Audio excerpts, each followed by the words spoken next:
Da Leila. Ela falou assim, eu não falei que era Leila, eu falei assim, a gente vai falar sobre a abordagem Pickler, do desenvolvimento do bebê e tal. Ela falou assim, eu conheço o Pickler. Eu falei, se conhece, porque as pessoas não conhecem, né? Em geral, a maioria nunca ouviu falar. Eu falei, nossa, da onde você conhece? Aí ela falou assim, a Leila, minha prima. Eu falei, a Leila? A Leila? Elas eram... Não, que legal! cats. Nossa, que máximo isso! Aide! Muita coincidência, né? E é minha Muito. super prima, super próxima. Eu acho que ela está hoje aqui. Maristela está aí? Maristela? Deixa eu mandar uma mensagem para ela não esquecer. A gente precisa, Leila, de mais gestantes nesse grupo. Às vezes a gente tem mais físio. Eu tô abrindo um livro que acabei de comprar e chegou. Eu vou só deixar o meu mudo aqui para não fazer barulho. A gente aguarda um pouquinho as pessoas irem chegando. Dá uns 5 minutinhos, tá bom? Não sei se ela vai conseguir, mas ela disse que ia tentar. Você me colocou como host? Tá, que eu tô vendo aqui, tô admitindo. Leiloca, a gente vai dar um tempinho, esperar as pessoas chegarem. Tá, eu vou até encaminhar para uma pessoa aqui que acabei de lembrar. Eu também vou encaminhar para uma que eu acabei de lembrar também. E eu não sei encaminhar pelo computador, gente. Eu também não sei, só pelo WhatsApp. Pelo WhatsApp? A Ana. Falei para a Ana, venha, precisa das gestantes aqui. Eu vou mandar o link eu sei fazer. Olha só, manuais de cinesioterapia, cinesiologia e biomecânica. Olha só. Oi. Olha aqui, que legal. Lê para mim que eu não estou conseguindo ler. Fisioterapia na estabilização lombopélvica e cinesiologia e biomecânica. Depois eu levo lá na clínica para a gente. Opa, vou roubar. Aguardar.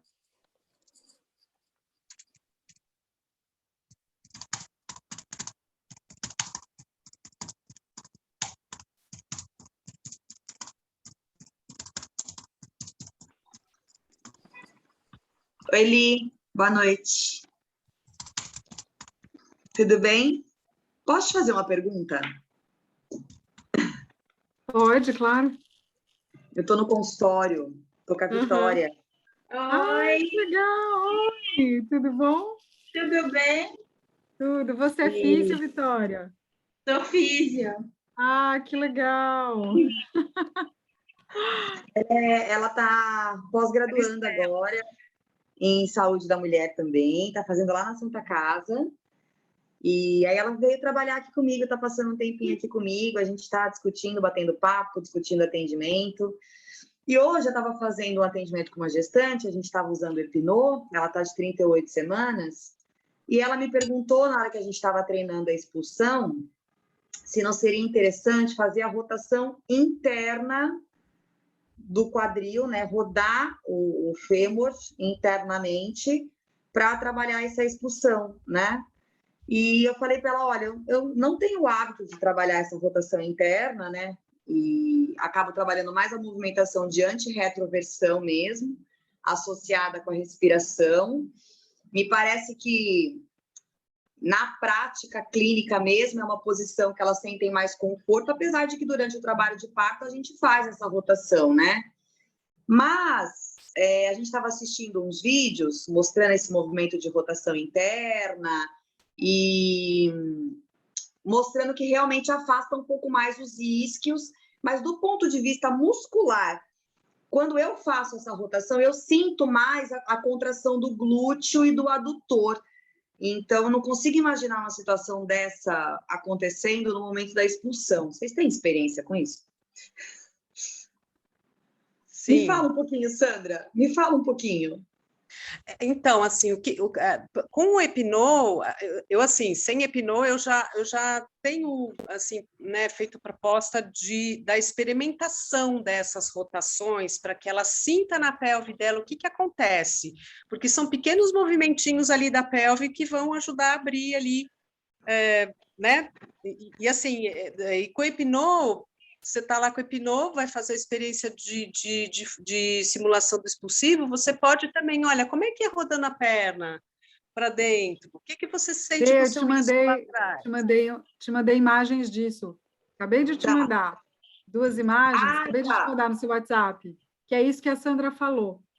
Tá? Só pra... Vai lá aí, Liris, complementa. Não, é justamente isso. Eu peguei, eu não sei, é que não dá para ver aqui. É que não dá para ver, tem muita luz. Daqui a pouco eu abro, que eu estou no celular também, aí se eu abrir eu não vou conseguir ver.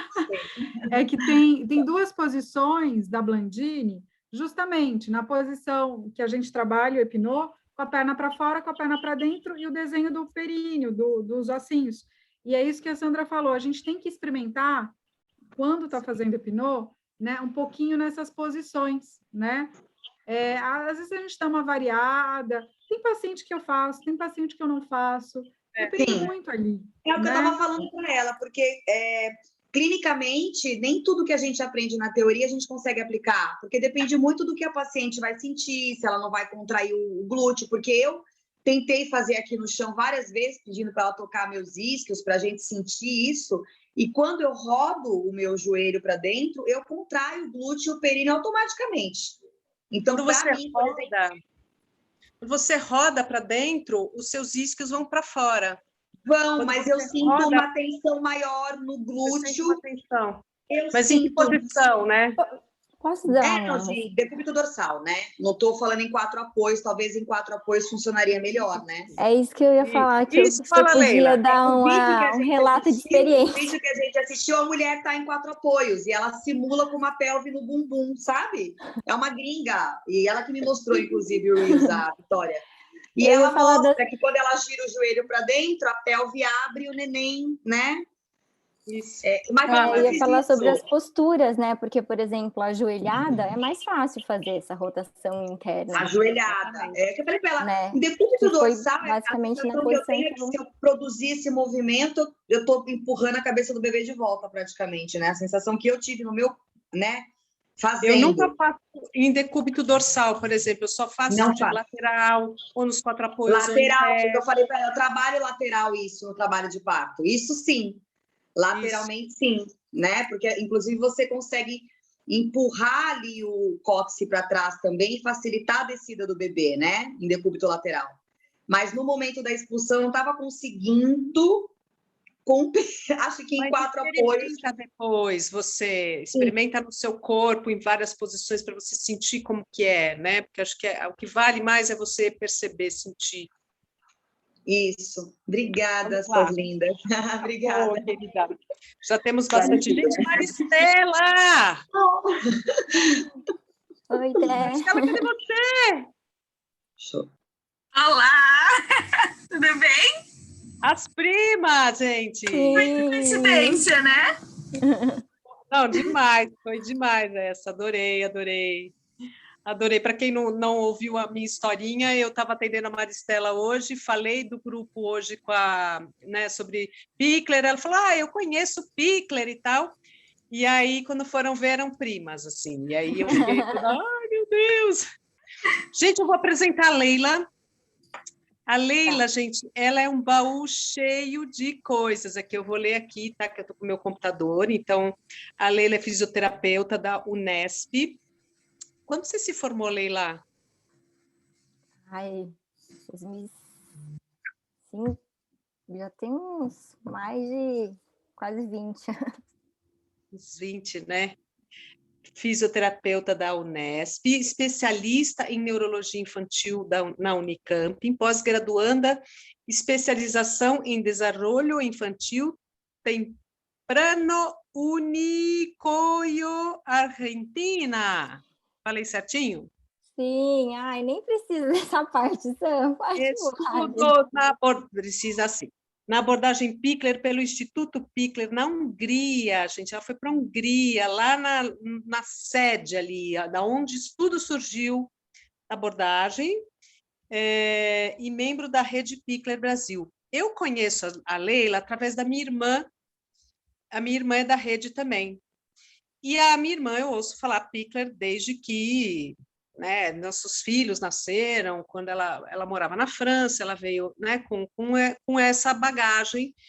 E aí ela me apresentou a Suzana, me apresentou a Leila, me apresentou um povo, e eu comecei a fazer um grupo de estudos com a Leila e né, com pessoas de diversas áreas, né, então tinham fisioterapeutas, tinham pessoas da educação, a Suzana é jornalista e dançarina, pessoas do corpo, né?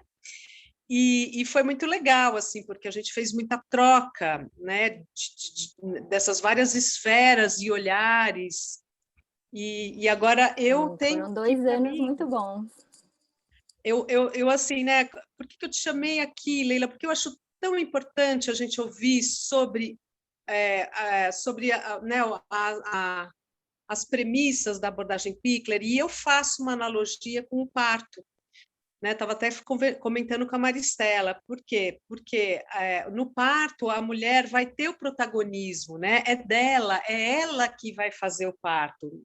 Na abordagem Pickler é o bebê que vai ser o protagonista do seu próprio desenvolvimento. Ele tem, né, essa semente, né, essa informação dentro dele do que é preciso para se desenvolver, né?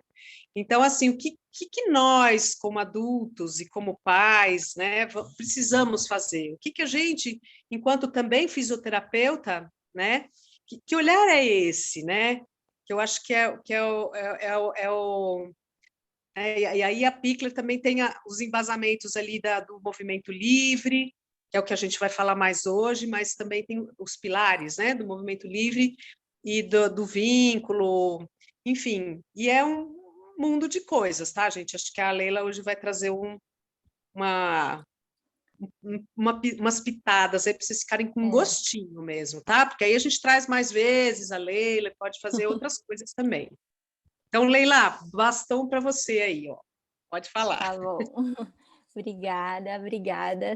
A Sandra só esqueceu de falar que ela também foi minha físio na minha gestação, minha doula, que acompanhou o nascimento do meu filho, que está agora com 3 anos, acabou de fazer.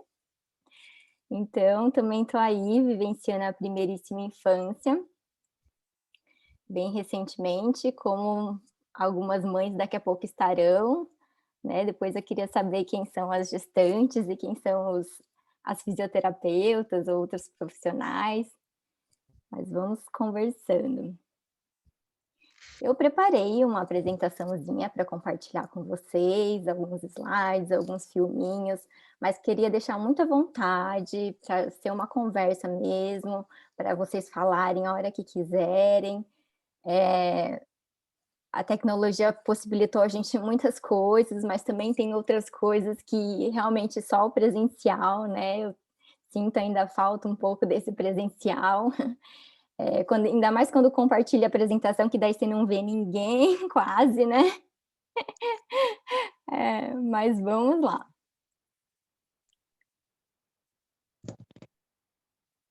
Deixa eu ver aqui. Ela consegue compartilhar a apresentação, Liris? Sim. Tá. Né? Vocês estão vendo? Sim. Tá. Então, a gente vai falar um pouco desse princípio da abordagem Pickler, que é o movimento livre, né? E vai falar um pouco dele, não só no desenvolvimento do bebê, mas também na relação mãe-bebê, né? Família e bebê.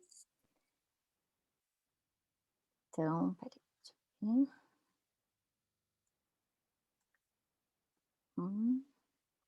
Deixa eu ver por aqui.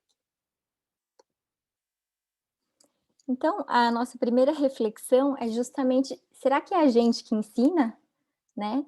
Ou será que o bebê consegue fazer, né? Quem acha? Quem quer falar alguma coisa? Vocês podem abrir o áudio, falar, se inscrever no chat, acho que eu não vou ver. É interessante que esse tema, eu conheço a irmã da Sandra, né, já conheço a Sandra um pouquinho assim de tempo, e a gente já falou bastante sobre Pickler. E o meu trabalho de TCC na faculdade foi desenvolvimento psicomotor da criança de 0 a 1 ano. Então, eu observava muito os bebês, né? E eu tive a oportunidade de observar os bebês na Isolete, bebês pré-termo e bebês que faziam fisioterapia na clínica, e observando essa sequência de desenvolvimento natural da criança. São experiências muito valiosas de só observar, né? Muito. Eu tive uma experiência que me ensinou muito. Eu tive a oportunidade de trabalhar em escolas. Talvez por isso também me aproximei super rápido da abordagem Pickler, porque ela chega no Brasil pela educação infantil. E na escola eu tive a oportunidade de observar muitos bebês. Trabalhei em 7 escolas particulares de São Paulo de educação infantil e pude acompanhar o desenvolvimento das crianças. E daí, fora de um contexto clínico, né, até crianças típicas, em sua grandíssima maioria, e pude acompanhar e pude tirar algumas conclusões, algumas inquietações, né, que eu vou até compartilhar algumas com vocês. E comecei a refletir, né, será que realmente é a gente que ensina? Será, por exemplo, que aquela mãe, hoje em dia eu estou trabalhando muito com famílias de vulnerabilidade social, e será que aquela mãe que tem 7 filhos, que tem que se preocupar com o que vai comer, será que o filho dela não vai engatinhar, sentar, andar, se ela não se dedicar para isso? Né? Na verdade, vai também, né? Ou será, por exemplo, que a gente, os fisioterapeutas, que sabem milhões de técnicas, né? Eu fiz neurologia infantil, então, como é que estimula o rolar, né? Como é que estimula cada postura? Será que os nossos filhos vão ser melhores, então, do que os outros, né? Também, será? Então, na verdade, a Amy Pickler, ela fez uma extensa pesquisa de observação dos bebês, ela já era uma médica pediatra bem diferente, ela já fazia puericultura, ela já estava preocupada com a saúde das crianças e não só com as doenças, né? E ela trabalhou por um tempo como pediatra de família, acompanhando essas famílias, indo inclusive na casa dessas famílias, observando como que era o ambiente cotidiano desse bebê. E ela fez as suas teorias, que depois ela pôde estudar melhor e pesquisar e comprovar quando ela cuidou de um orfanato, né? Pós Primeira Guerra Mundial, pós Segunda Guerra Mundial, e aí ela pôde realmente pesquisar, e ela observou que quando a gente respeita esse tempo da criança, né, quando elas têm maturação e quando elas podem experimentar todos os movimentos, elas vão progredindo numa sequência geneticamente determinada de posturas e vão descobrindo os deslocamentos, as locomoções, né? Isso está no nosso DNA. É claro que depende das condições. E aí é que entramos nós, os adultos, que damos essas condições para o bebê. Não só as condições físicas ou materiais, sobretudo também as condições emocionais, né? Do vínculo de apego seguro. Então, a gente chama de motricidade livre, desenvolvimento motor autônomo. Ela não falava em neuropsicomotor, porque para ela já era junto, e foi um nome que meio que surgiu um pouco depois, né, do que a época dela. Mas ela fala muito desse desenvolvimento motor autônomo, foi uma das teses dela, ela fez pediatria e ortopedia, e é como a Sam falou, né, que é aquela semente que dentro dela já tem o potencial para virar árvore, mas ela precisa encontrar um solo fértil, precisa ter sol, precisa ter água, né, então precisa desse entorno que vai fazer com que ela cresça, floresça. E daí eu queria mostrar um videozinho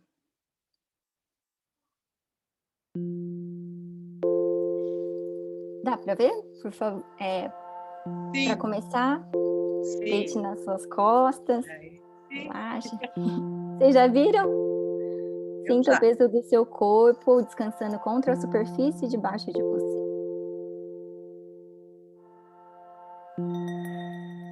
Comece pequeno, devagar, traga a ponta dos dedos juntas.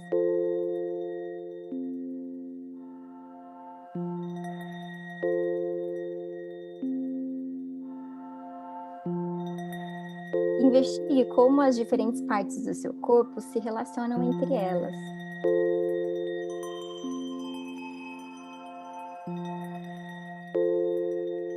E com a superfície que está descansando sobre.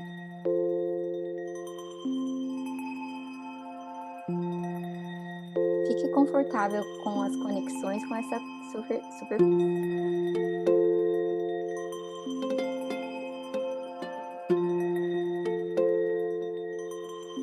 Legal, agora vamos tentar rolar. Como você começaria?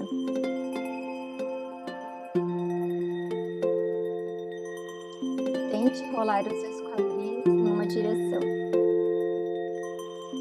Então,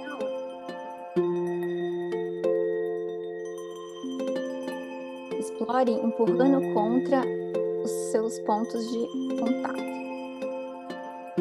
Pode te ajudar a iniciar o movimento.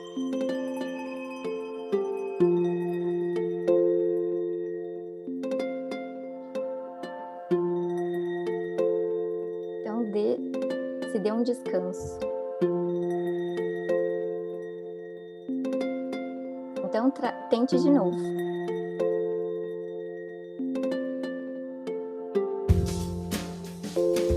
Até achar o suporte para criar o movimento.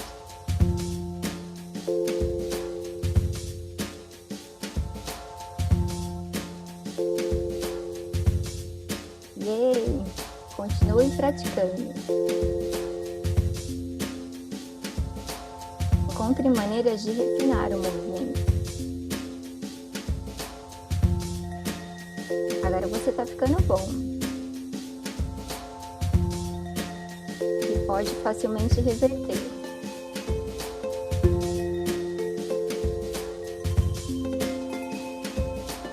Com o tempo vai ficar natural. Não necessitando de preparação ou hesitação.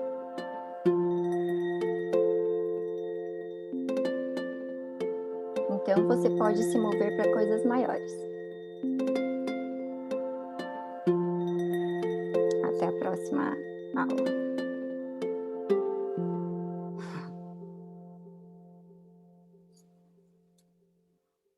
É isso, eles são nossos professores. Mas quem quer comentar alguma coisa para eu começar a falar do vídeo? Esse vídeo é fantástico.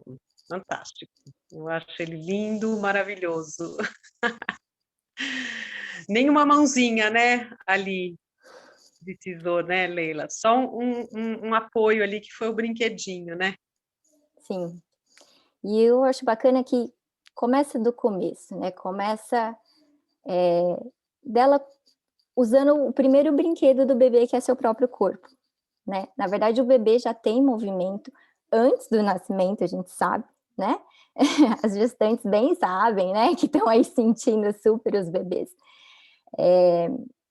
E quem, né? Por exemplo, a Lívia falou dos bebês internados, né? Dos bebês prematuros. A gente vê que existe, tem uma escala que chama General Movement, ela fala de um gerador de movimento no cérebro, seria uma área do cérebro que gera automaticamente movimento. E isso é importante, inclusive, para a inervação, né? Então, por exemplo, os soluços do bebê, que as gestantes começam a ouvir, seria a época da inervação do diafragma. E para inervar o diafragma, precisa de movimento. Então, mesmo que o bebê não está respirando, o diafragma está contraindo e está sendo inervado. Então, o movimento, ele tá, né? Ele já tá no bebê. E todos esses movimentos que o bebê faz, até de forma reflexa, até de forma automática, ele tá servindo para ele se conhecer, tá servindo como informação proprioceptiva, tá servindo como, né? Então esse bebezinho começa a perceber a ponta dos dedos, segurar uma mão na outra, dar chutes no ar, e aí, né, bater os calcanhares no chão. Tudo isso é informação de esquema corporal, né? Então, e é importante, né? A gente, fisioterapeuta, começa a contar quando já está de tummy time, de bruços, né? Mas esse começo é muito importante, né? E essa liberdade para alongar aquela postura flexora que estava dentro do útero, né? Que o bebê nasce bem encolhidinho, tá, né? Nasce com a perna mais dobradinha, né? Depois que ele vai se alongando, justamente aí nesses chutezinhos que a gente viu ela fazer com tanta energia, né? Então também depende, assim, de estar numa superfície que é favorável, né? Não está preso em algum lugar, não está inclinado, ou com um travesseirinho, alguma coisa que às vezes a gente acha que vai deixar mais confortável, né? E é claro também que tudo tem seu tempo, né? A gente não precisa lá já colocar o bebê pequenininho no chão, né? Tudo ela foi observando, né? O bebê precisa, ela fala sempre, de um espaço um pouquinho maior do que ele consegue explorar, né? Então, esse bebezinho bem pequenininho, até 3 meses, ele estando numa superfície plana, tá ok. Essa superfície plana não precisa já necessariamente ser o chão. Ele pode até se sentir, às vezes, muito solto, né? Sem essa contenção, assim, visual, né? Mas a superfície plana, né? Onde ele pode, assim, se alongar à vontade, mexer os braços e as pernas em toda a amplitude de movimento. E aí, às vezes, até nesse movimento, eu via muito esse padrão de erguer as 2 perninhas e aí cai para o lado, né? Quando começa o rolamento, primeiro por acaso, né? Às vezes o bebê até assusta nas primeiras vezes, e depois de uma forma mais intencional. E aí, quando a Sandra falou, né? E aí teve aquele brinquedo, né? A girafinha, que foi daí uma motivação para ela tentar mais, até que ela conseguiu, e com a repetição foi aprimorando, né? Então a gente vê que sim, que as coisas acontecem quando a gente deixa o bebê experimentar e seguir essas motivações internas dele. E o que eu também achei bacana que mostra nesse vídeo é o pequeno descanso que ela dá, né? Então essa capacidade de autorregulação é sempre presente nesse bebê que tem liberdade para escolher a postura que ele quer ficar, né? Então ele não está numa postura que ele foi colocada ou da qual ele não sabe entrar nem sair, né? Ele sempre tem a possibilidade de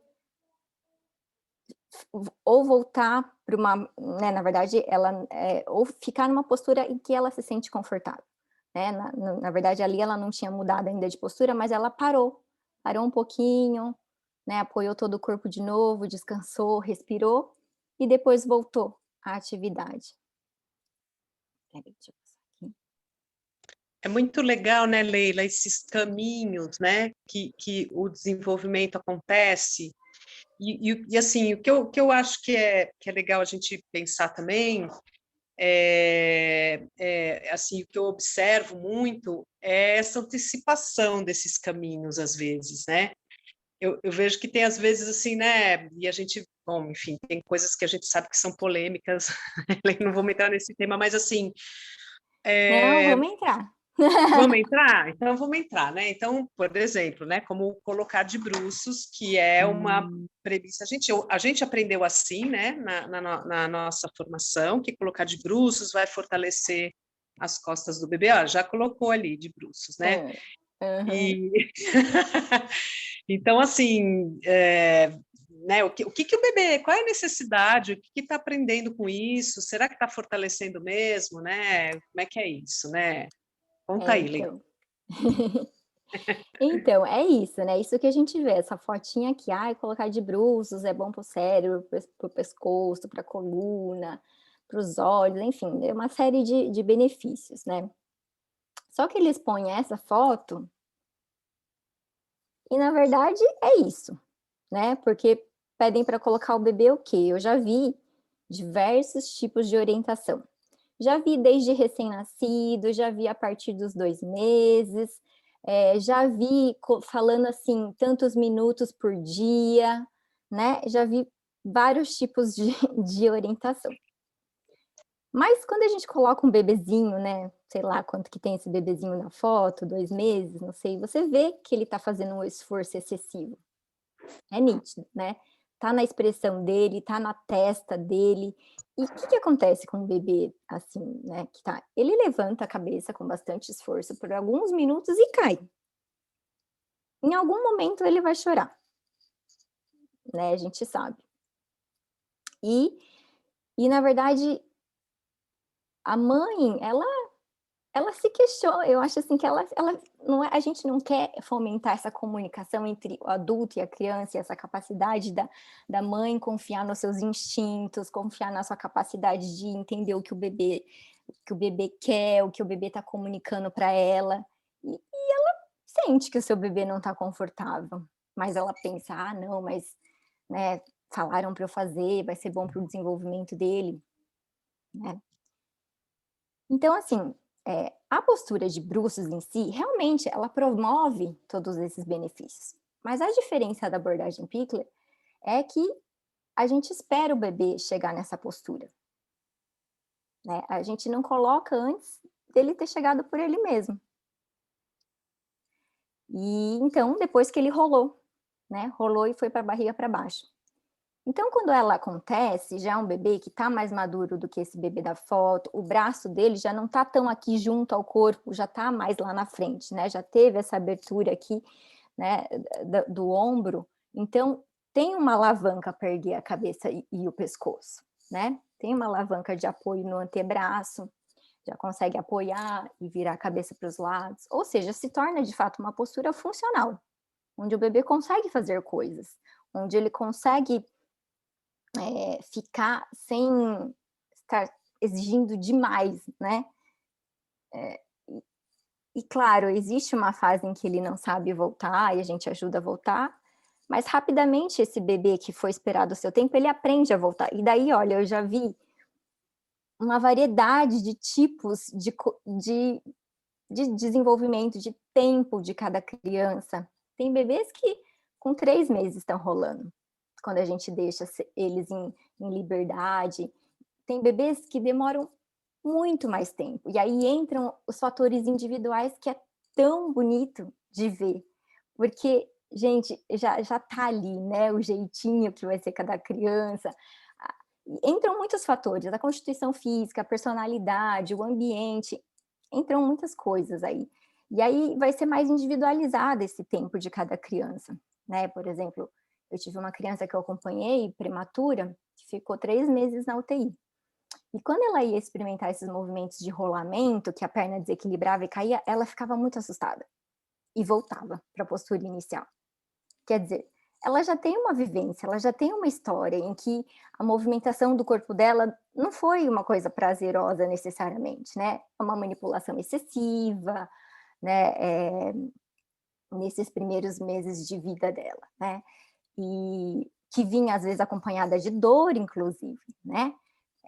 De todos os procedimentos pelos quais ela tinha que passar. Então, assim, demorou um longo tempo para ela rolar. Mas depois que ela rolou, foi incrível o salto que ela deu.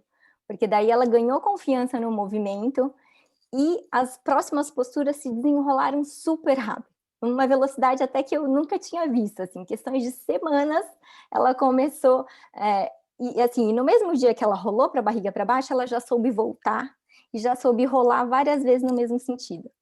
Quer dizer, né? Então, na verdade, assim, ela já estava guardando toda essa informação dentro dela, realmente ela conseguia lidar com essa insegurança gravitacional, assim, que ela tinha, né? E que ela demonstrava também em outras posturas, por exemplo, quando era carregada no colo. Então, é particular, e como foi, tem gente que fala assim, até sanador, né? Assim, essa possibilidade dela ter conquistado a confiança em si, a confiança no movimento, o entender o movimento como uma coisa boa, né? Agora ela é uma sapeca que sobe uma escada da casa dela lá voando, que a mãe dela já fica assim, pelo inferno. Leila, tem dois aspectos do que você está falando, né? Essa coisa da conquista e assim, né? Eu sempre fico pensando assim, o que a gente vai estar trabalhando com a criança, né? Para que ser humano que vai ser lá no, né? Quando for adulto, enfim, né? E a gente fala muito na antroposofia isso, né?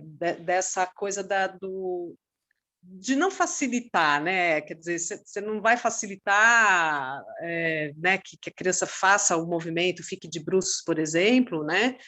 E ela fica de bruços e conquista por si mesma, né, é um mundo de coisas, assim, né? É um fortalecimento ali da vontade, né? Tem aspectos ali muito importantes ali na estruturação dessa criança que está, né, se formando.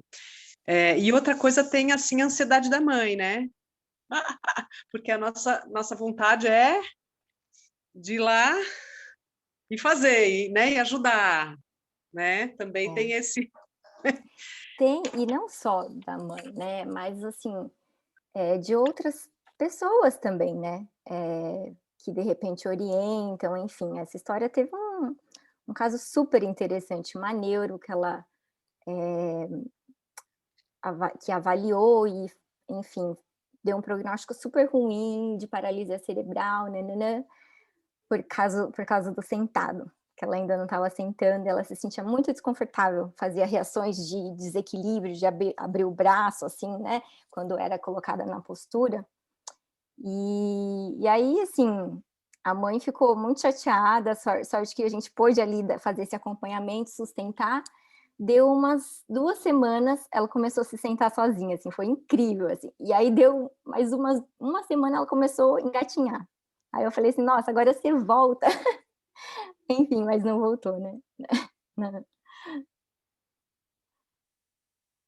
Mas é isso, acho que a gente... Essa coisa da conquista, né? Então ela fala assim que toda vez que fazemos algo, isso até, eu acho que não só M. Pickler, Montessori, enfim, todas essas abordagens que têm um olhar para essa criança que é competente, que é protagonista, né? Toda vez que a gente faz algo que a criança é capaz de fazer por ela mesma, a gente tira justamente essa satisfação da conquista, né? Então, não é só um movimento que está se constituindo ali, né? São muitas coisas que estão se constituindo nesse bebê pequeno e que até vem pelo movimento, né? Começa pelo movimento, mas é também essa questão de ter iniciativa, de ter autoconfiança, né? Quanto mais a criança vai progredindo no seu desenvolvimento motor, mais ela vai tendo possibilidades de agir no mundo e de aprender. Então, eu tenho uma professora francesa, a Isabelle Deline, que ela falava assim, que a gente não precisa colocar problemas na vida da criança, né? Porque é isso que a Sandra falou, às vezes a expectativa é nossa, não da criança, né? A expectativa de que ela vai rolar, que ela vai sentar, que ela vai andar, né? É nossa, a gente que está esperando, mas às vezes a criança está super bem, tem pais que falam assim, quando que vai andar, né? O andar também é uma coisa que às vezes gera ansiedade. A gente entende, é diferente quando você vai sair com um bebê que já anda, um bebê que é de colo ainda. A gente entende. Mas eu falo assim, o andar não é um fim em si mesmo. A criança não quer andar. Ela quer ir de um lugar para o outro, ela quer pegar um brinquedo. Às vezes é um super engatinhador que vai super rápido e aí não, né? E ainda não está pronto para andar, né? E tudo bem, né? Porque daí quando ele fizer, vai ser diferente dele estar ali trocando os passinhos meio caindo para satisfazer o outro, né? Para o pai falar, parabéns, né? Que também padrão que a gente está ensinando, né? E, na verdade, também outra questão bem importante é que a relação entre equilíbrio e sentimento de segurança. O equilíbrio físico da criança está relacionado ao sentimento de segurança dela, como eu falei dessa menina, né? E, na verdade, para todos nós, se a gente pensar assim, se a gente estivesse numa postura de desequilíbrio, né? Então, vamos imaginar aprendendo a andar de skate, né? O skate super, super atual. Vamos aprender a andar de skate. A gente ia conseguir, ao mesmo tempo, conversar com alguém, comer uma banana. Não, a gente, para quem não sabe andar, né? Ia ficar tenso, preocupado em não cair. Então, quando o nosso corpo está em desequilíbrio, a única coisa que a gente consegue pensar é em retomar esse equilíbrio, né? Então, quando a gente antecipa a postura de um bebê, numa postura em que ele não consegue se equilibrar, ele não vai conseguir focar a atenção, por exemplo, no brincar, ele não vai conseguir ficar relaxado o suficiente, né, para manipular com detalhes o brinquedo. E quando a criança está com a possibilidade de ela escolher a postura, ela sempre mantém um grau de desequilíbrio aceitável, né? Ela sempre tem condições de voltar aos estágios anteriores, né? Fazer essa autorregulação que a gente chama, né? Então, e aí tem as posturas de transição, né? Que a Amy Pickler valoriza muito, assim, como, na verdade, as posturas que o bebê faz, quando ele está solto ali, elas são muito variadas, né? O que é o sentar? O sentar podem ser muitas formas, inclusive essa que está na foto, né? O sentar não é sempre aquele sentadinho em anel com a perninha para frente. Às vezes, se a gente treinar, vai ser. Mas se a criança conquistar, não. A gente vê que, na verdade, a criança ajusta a postura ao brincar dela, né? Ela ajusta a postura que é mais favorável para a atividade que ela quer fazer. Então, no caso, era olhar um potinho que estava mais atrás, né? Então, e aí a criança escolhe a posição mais confortável para as manipulações mais finas, né? Nos filmes de Pickler é muito, lá do Instituto Pickler, é muito comum da gente ver um bebezinho que já é até mais velho, mas escolheu explorar o brinquedo deitado, de barriga para cima, porque daí ele pode ficar, sei lá, totalmente relaxado e só prestar atenção no movimento fino dos dedos, né? Então, isso influencia também a imagem que a gente tem da criança, né? Que imagem de bebê que a gente vai construindo, né? Porque esse mesmo bebê, se ele estiver numa postura livre, ele vai lá conseguir pegar aqueles brinquedinhos, vai ser ativo por ele mesmo, né? Ele vai... Só que se a gente pôr esse mesmo bebezinho sentado, ele não vai, né? Ele vai cair, vai olhar para cima e de repente vai cair de costas, né? E aí, o que as pessoas, qual a solução que acham, né? Colocar os apoios, né? As almofadas, o cantinho do sofá, né? Então, e aí, na verdade, a gente imobiliza o bebê. E uma hora ele aprende esse sentado, com certeza. Só que ele fica numa posição em que ele não consegue sair nem voltar por ele mesmo.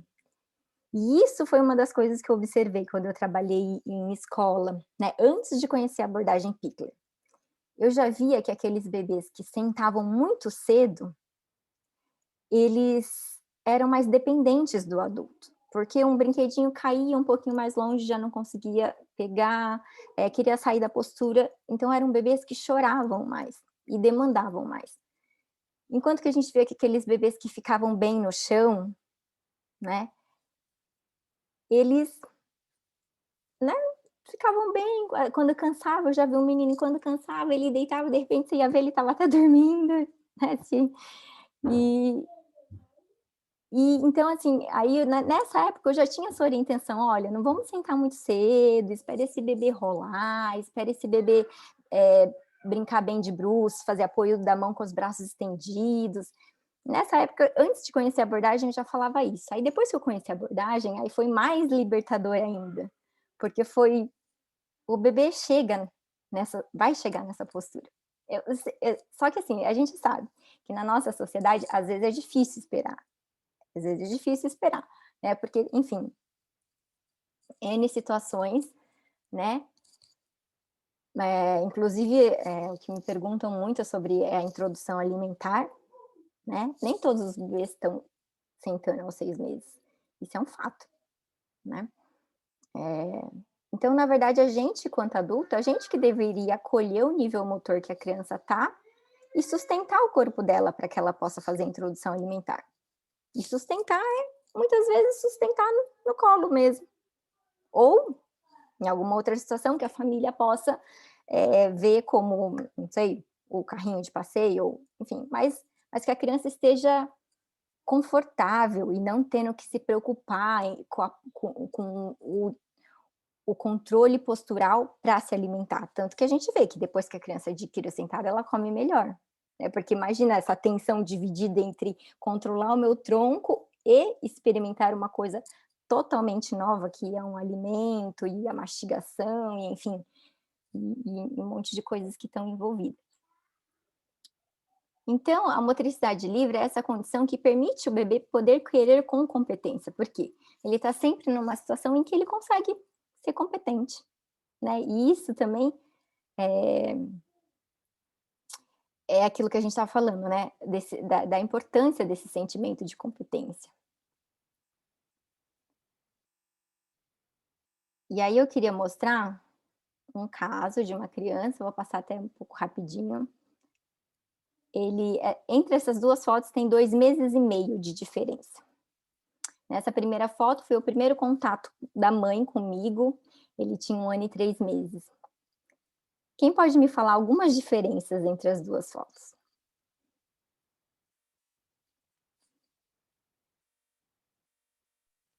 A carinha de felicidade dele na segunda foto. A primeira coisa. Acho que é a primeira coisa, né? Com certeza. Os bracinhos levantados também. Na outra foto. Os bracinhos mais longe do Vou tronco. ficar quieta, porque eu já tenho aqui um olhar também. Isso, e na verdade, assim, esse olhar, né, o olhar da observação é uma coisa que a gente vai construindo com a prática, né, e tem gente, tem muitas pessoas, muitas famílias que já têm essa sensibilidade para observação, eu acho incrível, mãe dele, por exemplo, e né, você vê, as mães já são, né, piclerianas sem saber, elas já têm esse olhar muito sensível, muito empático para o bebê, né. Ele tá mais feliz e nessa postura, os braços, ele tá balançando, assim, de alegria. Então, o que aconteceu nesses 2 meses e meio, na primeira foto eu pensei, né, eu queria saber onde que esse olho e essa mãozinha querem ir, né, porque nitidamente ele tá ali, né, querendo ir. Nessa época ele ficava sentado, mas ele não sabia sair e voltar da postura, então a gente voltou ele para uma postura em que ele conseguia ficar bem.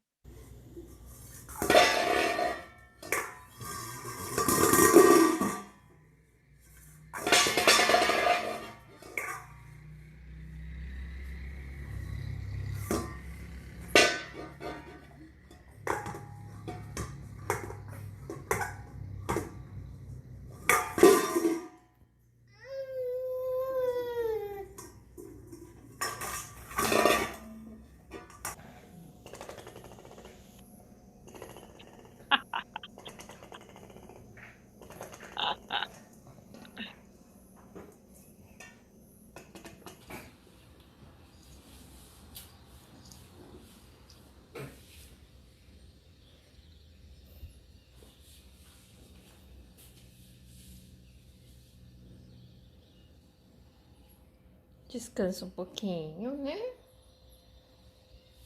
Como é que você fez ontem?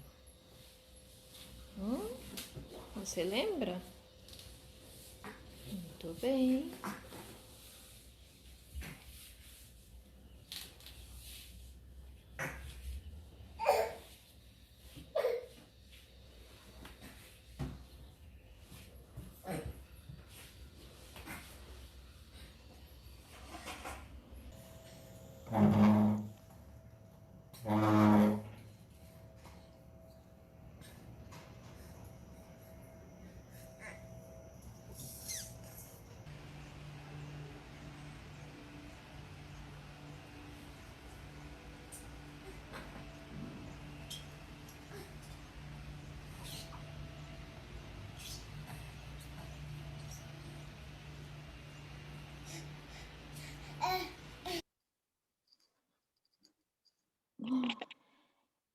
Então, o que aconteceu nesses 2 meses e meio é que ele voltou pro deitado, ele já sabia rolar, ele estava começando a arrastar, na verdade. Teve essa questão da gente pensar no ambiente dele, né, da casa, ele ficava mais num quarto dele, separado dos cachorros, ele tem 2 cachorros de grande porte. Aí eu falei: "Olha, acho que ele já precisa estar lá na sala onde o movimento está acontecendo, onde os barulhos estão acontecendo, né, eles vão aprender a conviver", e foi super bonita a relação dele com os cachorros, e os cachorros foram se aproximando super aos pouquinhos dele, ele ficava lá deitado no chão. Os objetos, a gente conversou sobre esses objetos, que objetos que a gente vai pôr, como é que a gente pode variar. Daí, ele já tinha um objeto favorito, que era aquele escorredor de macarrão de silicone. E aí a gente deu essa outra bacia de metal, e ele virou o objeto predileto e ele fez N experimentações com essa bacia, N.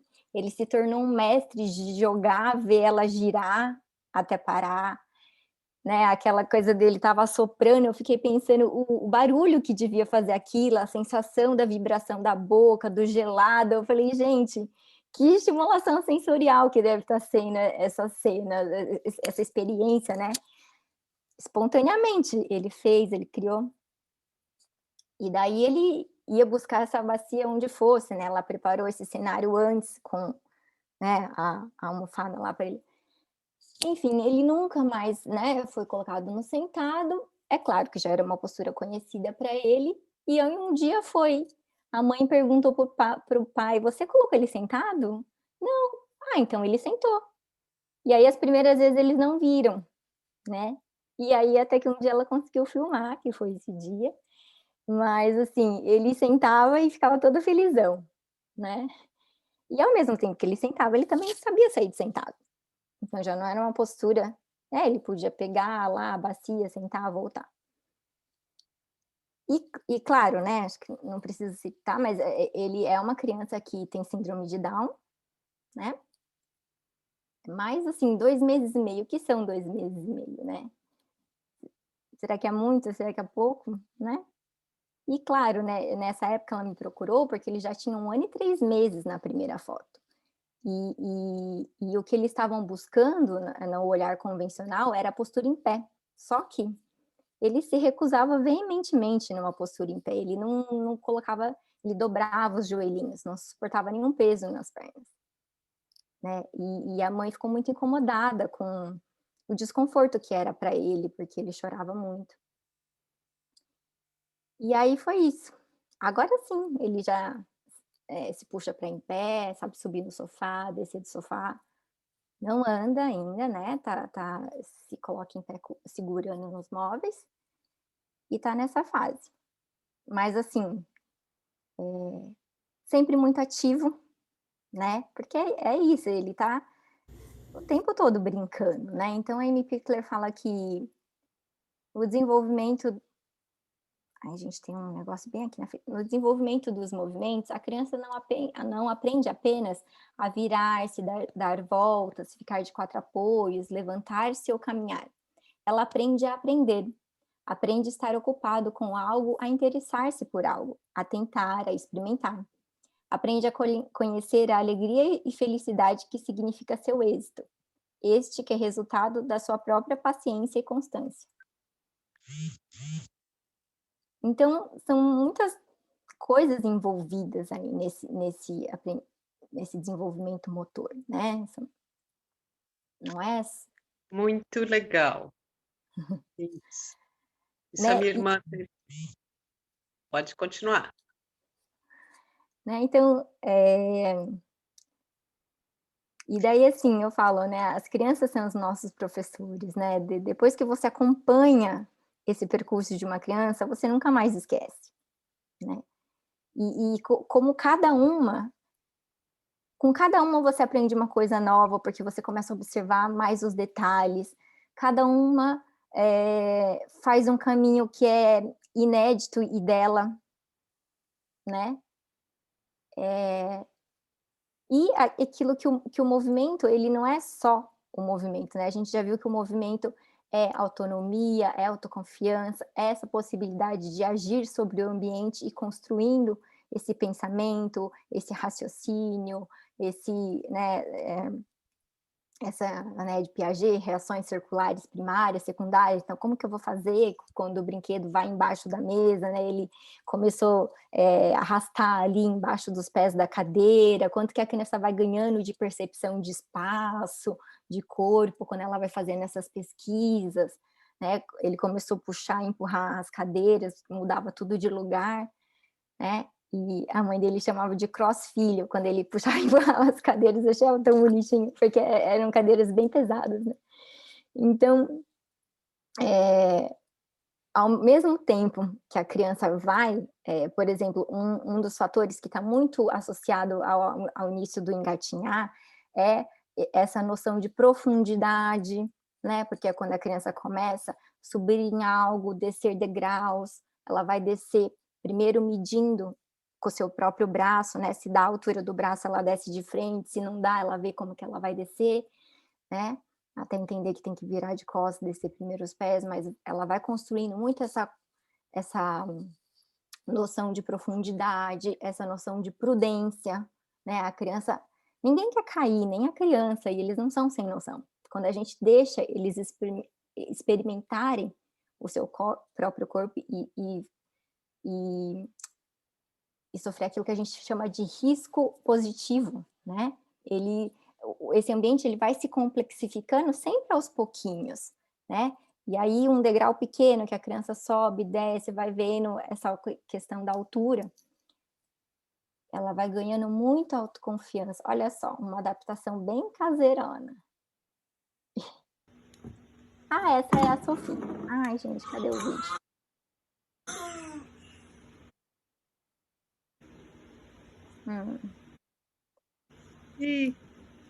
Xixi, tá preto. Teria que pegar ele de algum outro lugar, mas deixa. Depois, se eu conseguir, eu volto. Mas essa é a Sophie, que eu contei para vocês que foi prematura e demorou bastante tempo para rolar, né? E quando eu falo bastante, ela já estava com quase 8 meses. Mas depois foi um salto. E quando ela começou a engatinhar e ficar em pé nas coisas, a gente começou a colocar caixas de diferentes alturas para ela se apoiar, né? Porque às vezes é isso, às vezes o sofá é muito alto, quando está muito alto a criança pode cair para trás. Aqui do lado tem uma outra caixinha, assim, essas de fruta bem baixinha, assim, e no filme ela sobe e desce, mas enfim, depois se a gente conseguir assistir. Leila, a gente tem 4 minutinhos para a gente terminar nosso foco. Não sei se você tem mais coisa para falar, só para te dar aí um feedback. Obrigada, Sam. Estou terminando, hein? Então, isso a gente já falou, né? É mais uma frase da Amy Pickler, que a confiança que uma criança pode ter em suas próprias capacidades, em sua própria eficácia, debilitada ou reforçada pelas experiências cotidianas, terá uma repercussão importante sobre a sua maneira de atuar, sobre os objetivos a qual se proporá. Em última palavra, influenciará em toda a sua personalidade. Vou finalizar aqui com essa questão de que a observação, né, a Amy Pickler tinha esse trabalho de ajudar os pais a observarem a criança. A observação atenta faz com que o bebê seja competente para expressar-se, né? A gente consegue. E essa observação desse bebê que está ativo, ela muda a imagem interna que a gente tem de criança, ela muda a nossa relação com a criança, né? A gente, então, né, e até no caso do Vitor, né, a gente pode ver muito que teve essa mudança, né? De um bebê que estava ali com uma expectativa de, chora muito na terapia, agora como que a gente vai fazer? Precisa do estímulo, mas para um bebê que está brincando o tempo todo, e a partir desse brincar, cada dia ele fazia uma coisa diferente, uma coisa nova, né? Pequenas coisas, e algumas vezes grandes coisas, né? A Amy Pickler também ensina a gente a ver as pequenas coisas, as pequenas conquistas, as pequenas modificações que tem, e a gente tem que encontrar esse espaço, né? Que o Didier Anzier falava, que é um psicanalista, o bebê deve encontrar a distância adequada entre o contato fusional com a mãe, no qual ele se perde, e o afastamento extremo no qual ele a perde. Né? Então, essa questão do movimento livre, eu acho que ela traz muito esse equilíbrio entre o tempo de estar junto e o tempo de estar separado. O bebê que está ali sendo ativo por ele mesmo, ele também está ajudando nessa constituição do eu, de se perceber como uma pessoinha que está separada da mãe, né? Que pode fazer algumas coisas sozinhas, como brincar e se movimentar, né? E que também, né, que consegue só fazer isso se ele estiver emocionalmente nutrido, né? Se tiver vivido esses momentos também de encontro, né? Então, esse espaço aí, essa distância adequada que é tão saudável, na verdade, acho que para as duas partes, e eu diria bem libertador. Eu achei, assim, bem libertador quando eu tive, né? Eu ia falar isso. Para mim foi isso. Como deixa as mães, os pais, sem ter que ficar, né? Pelo contrário, você vai ter o seu espaço muito mais, também o do bebê e o seu também, né? A mãe não precisa ficar ali o tempo inteiro, né? Mas a gente precisa da presença. Isso. Esse bebê que a gente chama que brinca sozinho, só que não é, claro, ele não tá sozinho, ele tá sempre no campo visual do adulto, né? É óbvio, né? Primeiro, ele não tá largado, porque ele tá se sentindo bem ali, né? Ele não... E depois, ele tá sempre no campo visual, só que ele não tá com a atenção totalmente focada, ele tá com a atenção focada no que ele tá fazendo, né? E não no... Então, realmente, gente, dá uma liberdade enorme, né? Quanto mais a criança consegue ela mesma pegar o brinquedo, você vai ganhando esse tempo. Ó, Ale! Oi, Ale, agora eu tô te vendo, a Sofia. Oi! Tô adorando, Leila, muito legal mesmo essas informações que você está trazendo. Ai, que bom, gente. E aí é isso, eu vou finalizar agora aqui, só contextualizando todos os princípios da abordagem Pickler, só para a gente entender o que não é só a parte do movimento, né?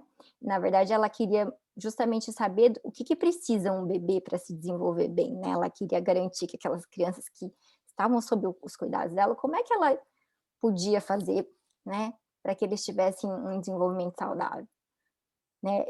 Ainda que eram crianças em vulnerabilidade, né? Porque era um orfanato. Então, alguns dos princípios são justamente essa relação afetiva de qualidade, né? Que na família é mais tranquila, né? Mas se a gente pensar na criança do orfanato, então ela tinha a questão do adulto de referência, precisa ter uma constância nesse adulto, né? Precisa ter esse adulto, né, que é constante, que é coerente, que está ali, e que é afetivo, que é carinhoso, que tenta ler as necessidades do bebê, se comunicar com ele, tem a atividade livre, espontânea, né, e o valor da autonomia, que é justamente essa questão do bebê poder fazer o que ele quer, né, poder agir a partir da própria vontade, né, num ambiente que está pensado e preparado para ele, ser competente, e favorecer uma imagem positiva de si mesmo e do ambiente é justamente esse respeito pelo ritmo de cada criança, pelo tempo de cada criança, né? Sem pensar que com tantos meses tem isso, com tantos meses, né? Será que dá para a gente padronizar, ainda mais em relação ao desenvolvimento motor, gente? Assim, as faixas etárias, elas são muito amplas, né? Um bebê pode andar com 9 meses ou com 18 meses e isso ser normal. Né? Depende do percurso que ele está fazendo, depende da gente ver ele em relação a ele mesmo, da gente ver o desenvolvimento dele como um todo, depende da gente ver ele nas outras dimensões do desenvolvimento, como que está o brincar dele, como que está a linguagem, né, a comunicação, como que está, né? E existe uma variação muito grande nesse desenvolvimento motor, mais até do que no cognitivo. Cognitivo, a variação é até menor. A gente vê crianças brincando da mesma idade, brincando de formas parecidas em posturas diferentes. Né? E o bom estado de saúde, que é ao mesmo tempo, né, a criança não pode estar doente, né?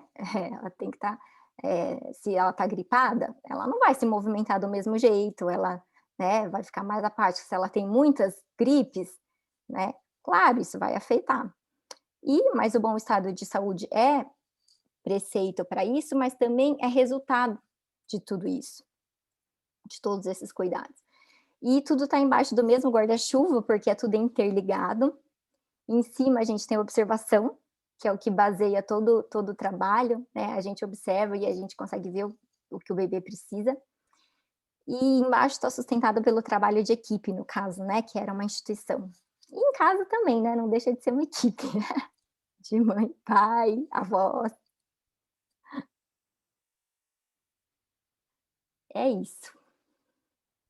Maravilhoso!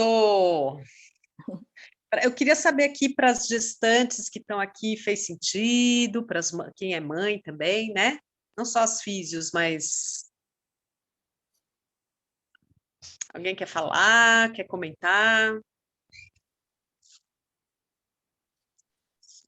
Estão demorando aí, eu vou falar. Fala. Marilda! Parabéns, maravilhoso, que coisa linda, Leila, estou emocionada aqui, viu? Emocionada, eu trabalhei com bebês logo depois foi meu pai, e com neuroestimulação precoce, né? E eu vejo, nossa, como é importante isso, né? E a gente ainda tem um modelo tão atrasado, né, nessa assistência aos bebês, né? Então, tá de parabéns, seu trabalho é lindo e eu tenho maior admiração por esse método, acho que é fantástico, viu? Obrigada. Aí, depois eu conto essa experiência de APAE, nós fizemos um projeto muito bonito, porque era assim, chegava a criança com a mãe, cheia de deficiência, passava meia hora com cada profissional, até você fazer a criança parar de chorar, era 15 minutos, quer dizer, uma metodologia totalmente absurda, né?